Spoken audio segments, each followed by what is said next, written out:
Wow. Ang gaganda ng dahon, oh. Fresh na fresh, mama. Yes po. Pumunta na ulit, sir. Oo nga. Videohin ko nga. Ang ganda ng mga sili nila, oh.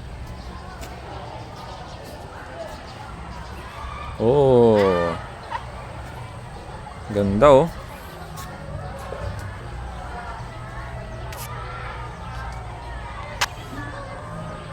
Dito lang yan sa Muñoz National High School, oh.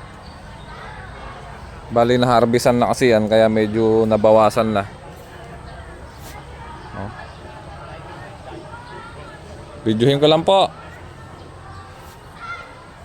Ganda. Kaya lang overripe na iba, oh. Kaya lang ma-harvest na. Inam.